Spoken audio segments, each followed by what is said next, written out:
In this video, we're going to go over the first lab of Chapter 1, which is called Introduction to Lab Equipment and Blinking an LED with an Arbitrary Waveform Generator.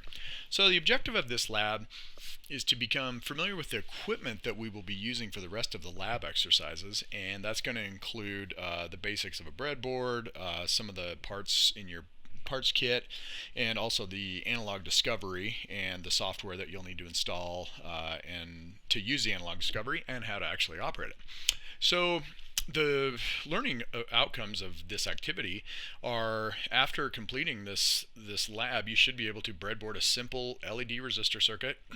You should be able to use the arbitrary waveform generator to output an electrical signal of a specified type, amplitude, offset, and frequency. And then you should be able to use the oscilloscope to display graphically an electrical waveform on your screen. And then after doing this, you should be able to describe the on-off behavior of a digital signal. And then finally, we'll look at examining what happens as you increase the frequency of a digital signal and see how the on-off behavior kind of diminishes as you go too fast.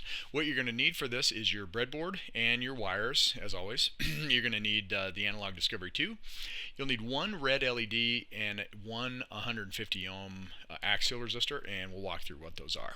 Okay, part 1 of this is what we're going to do is we're going to make an LED blink at 2 hertz, and then what we're going to do, and we'll do that with the arbitrary waveform generator, which I'll explain what that is, and then we're going to produce an oscilloscope measurement. Okay, so what we want to do is we want to build this circuit. So this first component is a resistor, and it's 150 ohms, and this is an LED, so this is a light emitting diode. And the way that we're going to use the light emitting diode is we are going to drive it with a voltage source that is a square wave. And the point of the square wave is to kind of illustrate how digital signals operate. So when the signal or the voltage level is low or at a 0 volts, we will consider that a logic low or off. And when the logic or the voltage is high, or at what we're going to define as 3.4 volts, it is going to be a on situation. And an LED is nice to illustrate that because when you get above a certain voltage, the LED turns on and you have a little red light. And when it's below a certain voltage, it's off. So it's kind of a nice way to just illustrate how digital signals exist in 2 states. They're either all the way on or high, or they're all the way off or low, and there really is nothing in between. The resistor is there just to limit the electrical current that flows through the LED, and so we don't need to get into the details of that right now, but what we want to do is we want to build this circuit, and the resistor and LED are in your parts kit, and the square wave is going to come from the analog discovery. Okay, so the first thing that we want to do is we want to look at the basics of a breadboard. So if you take a look at your breadboard, what you're going to see here is something that looks like this. And a breadboard is a way to electrically connect components without actually soldering or using a printed circuit board or anything more advanced. So it's a very quick way to connect electrical components in order to prototype a circuit. So the way that a breadboard works is it's a huge array of holes. And the holes are designed to accept the pins of common devices. So you'll see that you'll have like logic parts that you can plug into there, or you might have like this is a resistor, and it's got a certain diameter of a lead, and you can actually stick it into these little holes right here.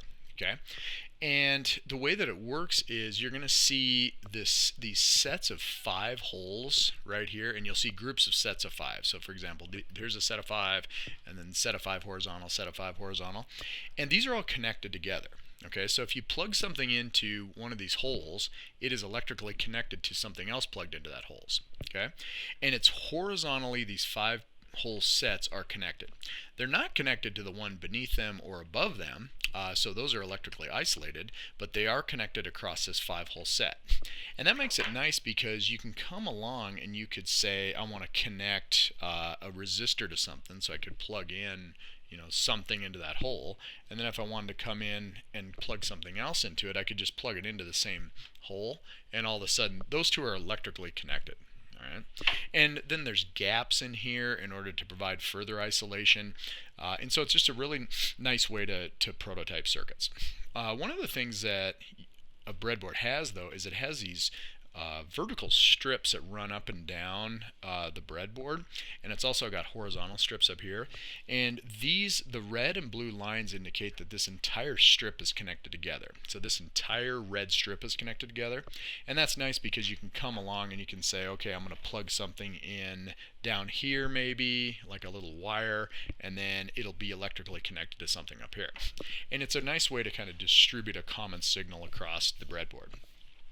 The blue, same thing. The blue is connected throughout this entire vertical strip. As is, though, the breadboard, this red strip is not connected to this red strip. It's not connected to that red strip or that, blah, blah, blah. The blues aren't connected. So if you wanted something to come into the circuit and be distributed across the whole board so that you could get easy access to it, let's say if you're building a circuit right here, it'd be nice to kind of connect these vertical strips together. So the first step that you want to do is grab some wires and actually use this horizontal strip that runs across the top of the board and wire this red strip into that red strip, and then run another wire from this red strip to that red strip, this red strip to that red strip, this red strip to that red strip, this red strip to that red strip. Sometimes breadboards have a gap right here too, so if yours has a gap, go ahead and jumper across there. And the reason that's cool, or the reason that's good, is because if you wanted to bring in a signal like the power supply for your circuit, you could bring it in and plug it into this red, and it would electrically connect to all the reds over here. And that's nice because if you had a circuit that you wanted to provide power to, you could simply plug it into this red right here, and you would then have that signal distributed across the entire breadboard. Okay? So it just provides an easy way to get access to that.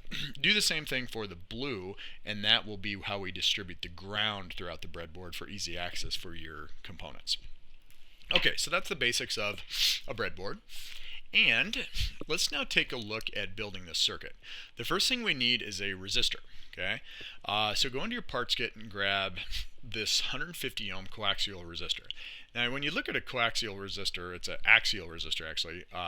Axial means that the ceramic body of the resistor is in the same axis as the leads that connects to, and you'll see that there's little strips of color on there. So the colors indicate the value of the resistor, and the way that they work is you're going to have two strips or two rings that are the first two digits of the value. Then you're going to have a third, which is the multiplier, and then you're going to have a fourth, which is the tolerance. So for your 150 ohm resistor, you're going to have something that's brown and green as your first two colors, and that is brown is a 1 and then green is a 5, so you've got 1, 5, and then the multiplier is brown, so when you come over here, your third band is going to be brown, 10 to the 1 or 10. So you basically take 15 times 10, and that's 150. So it's 150 ohms. So when you look for something in your parts kit, you're going to have a value, and then you try to go match the color codings of what's in your parts kit to find the right resistor. The tolerance is how close to that you're guaranteed to be. So all these are typically they're 5% or the gold band. So if you look at what this resistor looks like, it's going to look like this. So you're going to have this, and it's going to be just this little guy right here, and you can kind of see the colors on there. Kind of hard to see in this video, but it's brown, green, brown, gold. Okay, so that is now our resistor, and that's the first part that we need for our circuit. Okay, and then the next thing we need is we need an LED. Now an LED is a polarized device, meaning that it matters which way you plug it in. Okay, and so a resistor is not polarized. You can plug it into the circuit and rotate it any which way, and it operates the same whether the input's on the left pin or the right pin. It doesn't matter. An LED, that's not the case. An LED, the LED has a configuration where one pin is called the anode and the other pin is called the cathode. And what we're going to do always when we use LEDs is we're going to drive a voltage across this LED and allow current to flow from the anode to the cathode. When current flows through the LED that way, it will turn on. This is called a forward bias condition, and it's just how we're going to operate.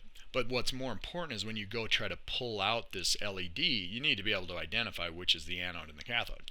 Well, it turns out that the way that they identify it is you have a longer pin, which is the anode, and a shorter pin, which is the cathode. Okay? So if you took a look at what this LED looks like, I go into the parts kit and I pull out this guy right here, and I can see that one pin is longer than the other. And if you spread them apart, it's harder to see, but if you go like this, you can kind of see one's longer than the other. Okay, so let's wire this circuit up, and we're going to do it here's how I recommend you do it. Let's first take the resistor, and we'll go ahead and we'll jumper it across this gap right here. Okay, so we have that little gap that we just straddled there. And then what I'm going to do is, I'll move this over so you can kind of see the original circuit that we're trying to build.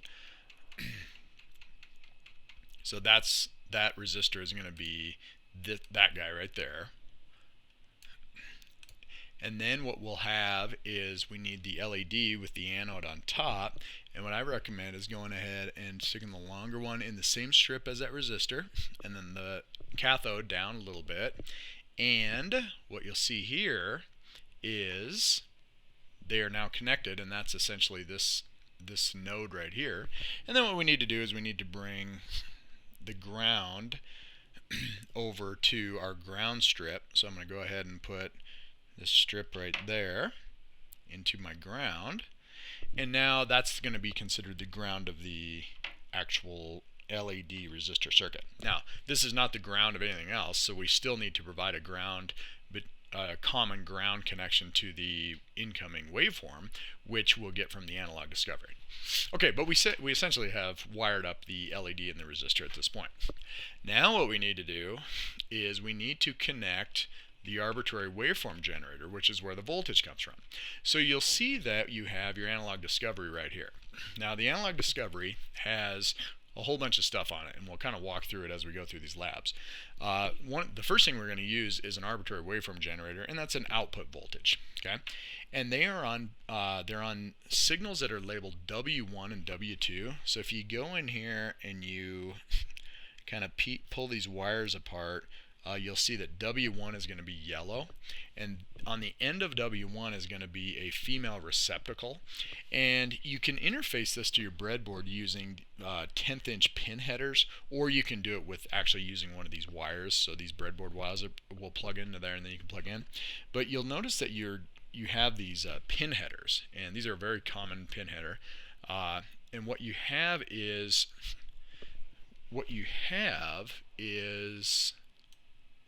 bring that over here. You're going to take these, and you can actually cut them into individual pins using scissors, or you can leave them as a strip. But what's neat about them is if I take one of these individual pins, I took my pin header and I cut it apart, I have now a male pin, and I can actually come into here and I can put it into this 5-hole set right there. And what I've done is I have connected that electrically to the input. So what I've created is, if I go back to my original circuit, I now have this circuit right here. So I have the arbitrary waveform generator coming in, and we'll call that VN. I've got my resistor, I've got the LED and ground. The remaining item is that I need to connect the ground of the breadboard to the ground of the analog discovery, and I do that by using these black wires, which it's a little downward triangle, so the same symbol you'll see right here. And what I have here is I need to connect this into the ground of the breadboard. So I'm going to go ahead and plug in another male pin, and I can put this anywhere on the blue strip here. And that blue strip is connected up to this blue strip and down to here, so then this connection is to that connection. And I've done it. I have just now wired my LED circuit. Okay, so this is great. So the next thing I want to do is I want to turn on the arbitrary waveform generator. So to do that, you have to go out and grab some software which is called waveforms. All right, and waveforms is what you're going to be using to drive the analog discovery, and the analog discovery is powered by your computer using a USB cable. So where you get this program is you need to go out to digilent.com, and the address is, if you type digilent.com, it'll take you to this website. It'll redirect to store.digilentinc.com. And if you come here, you'll be able to download the free software. So if you go over to Scopes, Instruments, and Circuits, it'll bring up all these things, and you can see you can get the analog discovery, but you're going to get Waveforms is the software. So you click on that, and you're going to come over here and it'll say which operating system, and so Windows, and then you should be able to download here. So you click download, and the download will begin at some point, and you're off and running. Okay, so once the download begins, it's about 65 megabytes, and you'll get that. Okay, so I click on that, and it comes over to this page, and it says which one you want. You have to click on supported operating systems. That's good. And Windows, if you click Windows, there it goes. So now I got that guy right there. Okay, so I download that, and I feel good. Okay, so let's fire it up. So the first thing I want to do is I want to bring up that waveform. After it installs, go ahead and plug in the USB cable and let the drivers install for the analog discovery. And then what you can do is you can bring up waveforms. And waveforms will begin, and it takes a few seconds, but you'll see it initially connects to the analog discovery, and then it brings up kind of this workspace. So the first thing you want to do is, you notice it has all these tools on it that we're not going to use all at once, but we'll use WaveGen, which is the waveform generator. So if you click on WaveGen, it's going to bring up a graphical depiction of what the signal it's going to output is. And what we want to do is we want to configure this to be a square wave that has a low voltage of 0 volts and a high voltage of 3.4 volts. So if you come over here and you say type, you can change the wave shape to be a square. And then we can change the frequency. We want to change the LED to be blinking so it's slow enough we can see it. So let's do about 2 hertz. And then the amplitude and offset, the way that electrical signals work is that when you say amplitude, it refers to the amount of voltage that it swings above and below a center point. And the center point is known as the offset. So if we came along and we said, I'm going to put an offset at 1.7 volts, and then I made the amplitude 1.7, what would happen is it would swing from 1.7 and it would go up plus 1.7, which would result in reaching 3.4. And then when it swung the other way, it would go 1.7 minus 1.7 and it would swing down to 0. So by doing this, I've created a perfect square wave. Okay, so now I'm going to shrink this down just a little bit, and over here I'll have my I'll have a picture of my LED. And now what I can do is I'm ready to go. I can just simply hit run, and it's going to turn on and off this LED. So look at this thing. It's blinking, and I did it. It's on or it's off. It's on or it's off. It's on or it's off. And I can actually change the frequency of this while it's running. Like if I wanted to slow it down, I could make it go even slower. So it's on and off, on and off, on and off, on and off. We did it. Okay, that is part 1 of this exercise. You have now created a signal coming from the analog discovery that you have used to drive into the LED, and it's blinking on and off like a digital signal does. Okay, now to document things. Okay, so now you've done this lab work and you can document it. We have kind of a living circuit, right? So it's doing something. One of the best ways to document it is to just take a super short video, 2 or 3 seconds, maybe anything less than 5 seconds. Take it with your phone and save off the MP4 file or whatever format, and that's a record of this demonstration. Okay, all right. Now let's look at the second part of this activity. We want to get familiar with another tool within the analog discovery, and that is called the oscilloscope. Now an oscilloscope is a way to graphically show an electrical signal. Okay, so you're actually going to have on your board, you have an electrical signal, there's voltages and currents flowing through this thing, and we want to see them. Okay, so the way that you see them is you can connect an oscilloscope to it, and it'll actually draw a picture of it. So it's a really common way to debug an electrical circuit. To do this, what we want to do is we'd like to make a connection of an oscilloscope channel at this node right here, which will be which we'll call channel 1. And then we'd also like to look at the voltage right here, which we'll call VLED, and that'll be the voltage across the LED. And these will actually be different. Okay, so channel 1, you'll actually see exactly what comes out of the arbitrary waveform generator, and then channel 2, you'll see a somewhat different voltage due to the electrical behavior of these components. Now, we don't really know how to analyze it yet, but we just want to observe it so that we can get familiar with the oscilloscope and kind of look at what happens as you increase the frequency. Okay, so the analog discovery has two oscilloscope channels, and they're numbered. So you come over here and you're going to see 1 plus and 1 minus. That's considered a channel. 2 plus and 2 minus, that's considered a channel. Since the oscilloscope is a very sensitive instrument, it has its own negative terminal or lead. So what we do is we always connect the negatives to the ground, and that will allow the measurement to be referenced to a common ground. And so what we're going to do is we're going to take 1 plus, and we are going to connect it right here, and then we'll take 1 minus and put it in the ground. We'll put 2 plus right here and 2 minus in the ground. So let's start. I'm going to take 1 plus and come over here, and it's orange. I'm going to take this and I will put it in the same strip as my arbitrary waveform generator.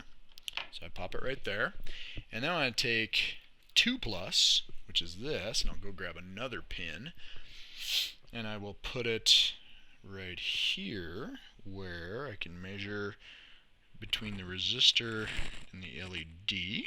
So I pop that baby right there, and now all that's left is I need to connect the grounds together into the breadboard. So here's 1 minus and 2 minus, and I have a strip header that I didn't cut it into an individual, I just left it as 2. And so what I can do is I can actually put these on here, and then I can just take it and I can insert it into the ground. So I have now breadboarded this circuit right here. Okay, so I have that exact circuit. Okay, so let's now look at the oscilloscope. So what you want to do is you come back to waveforms, and you can stop the arbitrary waveform generator, and you go back to the welcome screen, and what I want to do now is start a scope tool. So if I click on scope, it will bring up this display of a measurement, okay? And you can see it's got channel 1 and channel 2, and one of the things I'm going to do right away is I'm going to change the color of the background from light to dark just to show it, and then I'm going to make the plot thickness a little bit thicker. Okay, so the concept of an oscilloscope is this. It's going to draw a picture for you. The problem is that it's drawing, if it just drew everything that it measured, it would be random and it would just fill up the screen. Okay, so in order to handle this, what oscilloscopes do, because the signals are very fast, right? So I mean, if you're measuring something that's transitioning 1,000 times a second, it would just be filling this up, and it would be very hard. You wouldn't be able to see anything. So they use this concept of a trigger in order to basically take a snapshot of an electrical signal and draw it on the screen. And so what a trigger is you can think of it as an electrical signal, an event that happens, and they're very simple events. So what we want to do is we want to create a trigger that is an event where I want to look at when channel 1 is a rising transition, so it's going to rise from 0 to 3.4, and I want the event to occur when it passes through somewhere right in the middle. So like 2 volts is a good one. So when that event happens, it will trigger, and what the oscilloscope will do is it will display all of its recorded data across the screen with the point in time that the trigger occurred at t equals 0. So this line right here, so this guy right here, this little dot right there. And so by doing that, it marks a moment in time where the measurement is taken. And what happens is that once the screen is filled with all its measured data, it will then go try to trigger again, and when it does, it will overlay that data with time equals 0 again on the same display. So it's continually writing over and over on this display. But since the signals are usually repetitive, that means that they are drawn on top of each other over and over and over. And so once you have the trigger set up, what you'll see on the waveform will be this constant waveform. It won't fill up the screen. You'll see a drawing of the wave. Okay, the other concept of an oscilloscope is the zoom. Okay, so the time zoom is marked in divisions. So each line here is a division, and that means how much time does that that little spacing represent. So when you come over here, your base is going to be your time. So let's go ahead and say I wanted it to be 1 millisecond per division. Notice how these all change to be 1 millisecond apart from each other. And then the position is essentially kind of, you can scroll left or scroll right, but you can just leave it right in the middle. Channel 1 and channel 2, again, this is the same type of thing. It's the division vertically of how much voltage each one of these little spacings represent. So for what we're going to do, we're going to kind of try to draw something that's from 0 to 3.4, or we're going to measure that. So I don't know, let's put it at like 1 volt per division on both. So now we're good to go.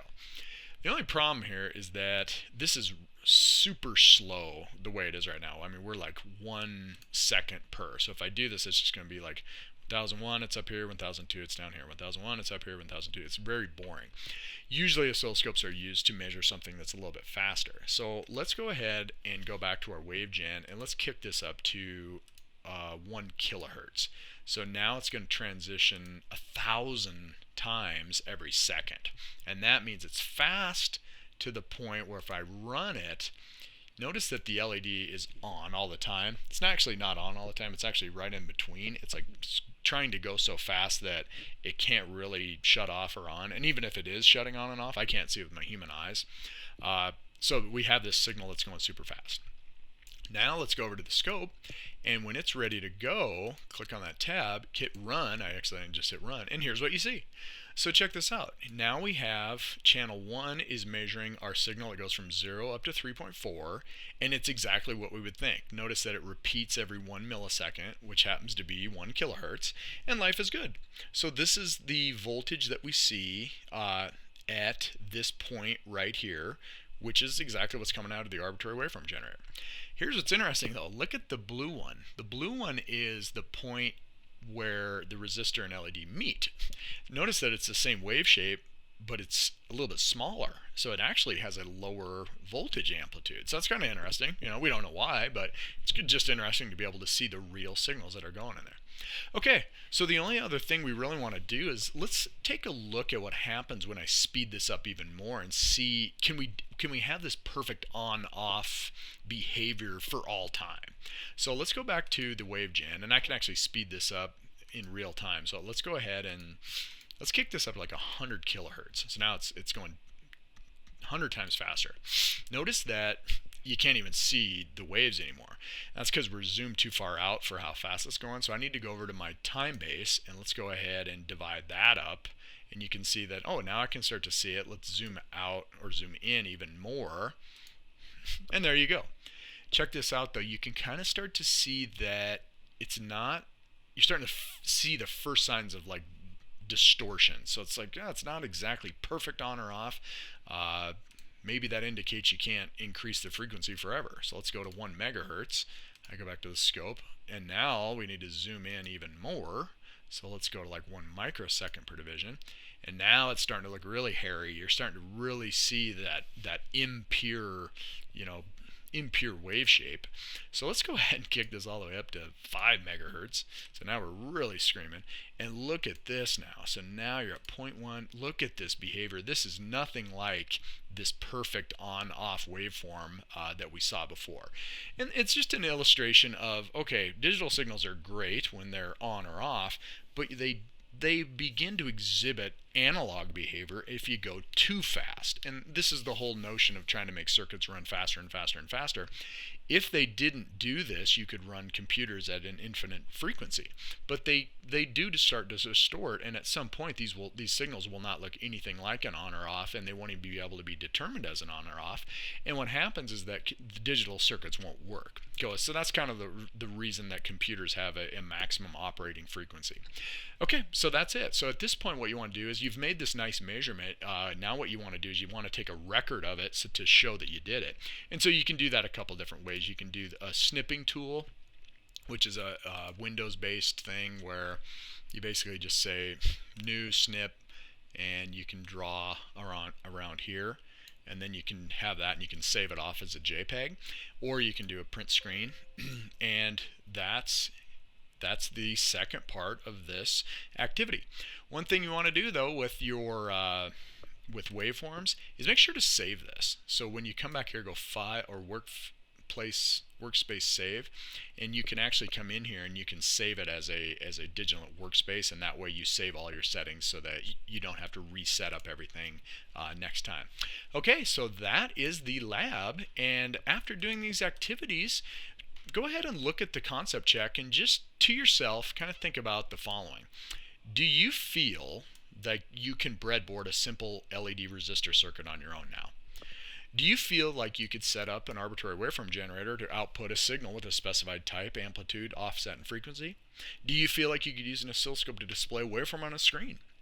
Do you think you could describe just very basically the on-off behavior of a digital signal? And finally, do you think you could describe very basically the impact of increasing the frequency on a digital signal and how it influences the wave shape? Okay, that is it, and we are done.